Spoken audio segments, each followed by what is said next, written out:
Si ton bureau est juste à côté de ton lit, ton cerveau ne saura peut-être pas quand tu entres dans ta chambre le soir s'il est temps de s'occuper de tes tâches professionnelles ou encore de dormir. Le mien de cerveau ne sait jamais quand il doit s'arrêter. C'est ton cas aussi ? Nous sommes des êtres visuels, il est donc crucial que notre environnement soit adapté aux différentes activités que nous nous proposons selon l'heure de la journée. C'est pourquoi il est plus facile de s'entraîner dans un parc ou dans une salle de sport que dans notre salon où l'on a tendance à vouloir se détendre. Si possible, essaie de réserver ta chambre pour le sommeil et la détente. Pour cela, il vaut mieux que ton ordinateur, tes dossiers de travail et ta télévision ne s'y trouvent pas. Laisse aussi ton téléphone dans une autre pièce si tu peux et récupère ton vieux réveil afin de ne pas être tenté de consulter tes mails et tes réseaux sociaux.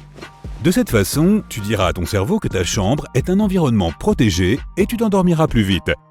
Lorsque tu passes ta nuit à te retourner dans ton lit et que ça te stresse, ta respiration sera moins profonde et plus rapide. Allonge-toi sur le dos et inspire profondément. Essaie ensuite de visualiser le trajet de l'air dans ton corps. Si tu sens ta poitrine se gonfler, c'est que ta respiration n'est pas assez profonde. Essaie de diriger ta respiration vers ton ventre plutôt que vers ta poitrine. Lorsque tu es debout, c'est cette dernière qui est sollicitée. Mais quand tu es couché sur le dos, c'est vers ton ventre que l'air se dirigera le plus naturellement. Si ce n'est pas le cas, fais-le consciemment. Essaie cette technique. Expire et vide tes poumons. Inspire par le nez pendant 4 secondes. Ton ventre est censé remonter. Maintiens-le comme ça pendant 7 secondes. Expire ensuite par la bouche pendant 8 secondes si tu peux. Répète cela 4 fois. Ne t'occupe pas de moi, je ne fais que regarder. Assure-toi d'aérer ta chambre tous les jours et de faire en sorte qu'il y fasse frais, entre 15,6 degrés et 19,4 degrés Celsius environ. Cela te semblera peut-être trop froid au début, mais la température de ton corps baisse généralement avant que tu ne t'endormes. Alors si la pièce est trop chaude, tu risques de ne pas y arriver. Les chauves-souris se retirent dans des grottes pour dormir pendant la journée, afin de bénéficier d'un environnement sombre, calme et frais. Fais la même chose, essaie de te débarrasser de tous les bruits, même avec des bouchons d'oreilles si nécessaire. Et bloque la lumière. Tu te réveilles au milieu de la nuit et... Oh non, il n'est que 2 heures du matin. Pourquoi cela t'arrive-t-il toujours ? Certaines personnes se rendorment immédiatement si elles se réveillent au milieu de la nuit. Si tu te réveilles trop tôt et que tu n'arrives pas à te rendormir, ne fixe pas ton réveil, tu risques de stresser. Le mieux, c'est de le retourner pour ne plus le voir. Lève-toi et fais quelque chose. Ne regarde pas ton téléphone et n'entreprends pas d'activité mentale difficile, cela risque de réveiller encore plus ton cerveau. Fais plutôt quelque chose de relaxant, par exemple lire un livre, et ne laisse pas toutes les lumières de ta chambre allumées. C'est pareil au moment d'aller te coucher le soir. Il est essentiel d'être régulier et d'essayer de s'endormir à peu près à la même heure tous les soirs. Mais si tu n'arrives pas à t'endormir et que tu es agité dans ton lit, tu vas finir par t'énerver. Donc si au bout de 20 minutes, tu ne t'es toujours pas endormi, fais quelque chose de relaxant. Nos habitudes quotidiennes affectent notre sommeil. Si tu passes toute ta journée à travailler et qu'après cela tu regardes tes réseaux sociaux pendant des heures, ton corps n'aura pas l'occasion de se fatiguer correctement. Et ton cerveau aura plus de chances de rester éveillé à cause de la trop grande quantité d'informations qu'il aura reçues pendant la journée. Sors te promener, passe du temps à l'extérieur, va prendre l'air. Certaines personnes ne peuvent pas s'endormir si elles boivent trop de café le matin. Peut-être devrais-tu arrêter ou au moins cesser d'en boire l'après-midi. Si tu fais de l'exercice tous les jours, au moins une petite séance de 15 minutes les jours où tu n'as pas envie de faire quoi que ce soit, tu auras plus de chances de t'endormir plus vite le soir. Une étude a montré que des séances de sport régulières réduisaient presque de moitié le temps nécessaire aux gens pour s'endormir, ce qui leur donnait 40 minutes de sommeil supplémentaires. Il n'y a qu'une seule règle, essaie de ne pas faire d'exercice trop tard le soir, sauf s'il s'agit de yoga, d'étirement ou de quelque chose de relaxant qui peut améliorer la qualité de ton sommeil. Le temps que nous passons devant nos écrans est l'un des plus gros problèmes. Nous passons vraiment trop d'heures sur nos téléphones et autres gadgets. Essaie d'éviter pendant au moins 1 heure ou 2 avant d'aller te coucher.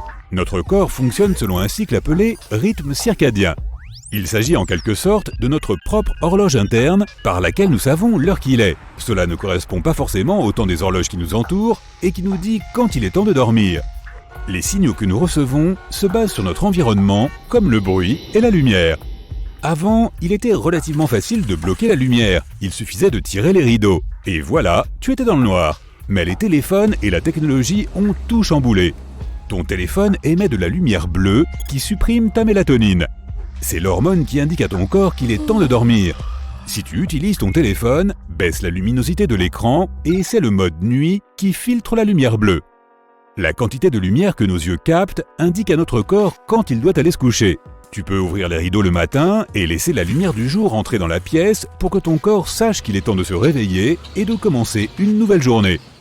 Si tu ne peux pas imaginer une journée sans une bonne sieste, essaie au moins de le faire le plus tôt possible. Mets un réveil pour éviter de dormir 3 heures sur ton canapé. Autrement, tu risques de ne pas pouvoir dormir du tout plus tard. Ne dépasse pas 20 minutes et fais-le avant 15 heures. Si tu vas manger un hamburger, des frites ou une pizza au pepperoni à 23 heures, ne t'étonne pas si tu as du mal à t'endormir. Fais en sorte de manger plusieurs heures avant d'aller te coucher. Si tu as faim avant de te mettre au lit, mange quelque chose de léger. Évite les aliments lourds qui t'empêcheront de dormir. Même si tu parviens à t'endormir, ton corps ne se reposera pas correctement. Il devra travailler dur pour digérer toute cette nourriture. De plus, lorsque tu te couches juste après un gros repas, ton corps n'a pas assez de temps pour brûler toutes ces calories. Il est donc préférable de rester éveillé après un repas copieux et d'éviter même les petites siestes l'après-midi.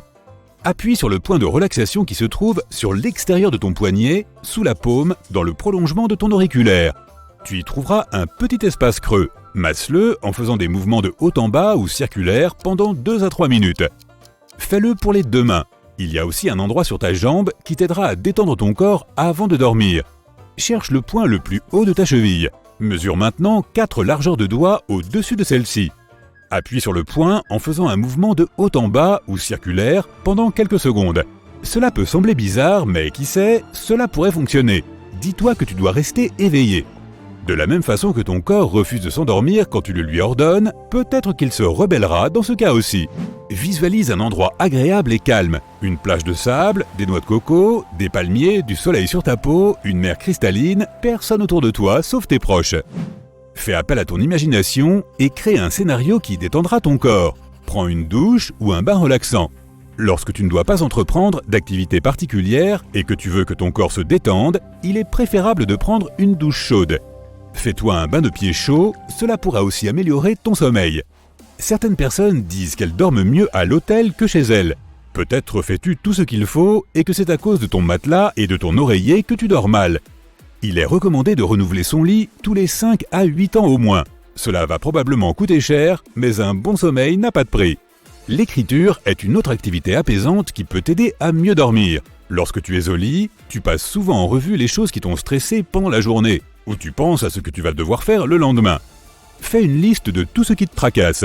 Fais une autre liste avec les choses agréables qui se sont produites dans la journée pour que ton cerveau puisse se concentrer sur des événements positifs. Et bonne nuit!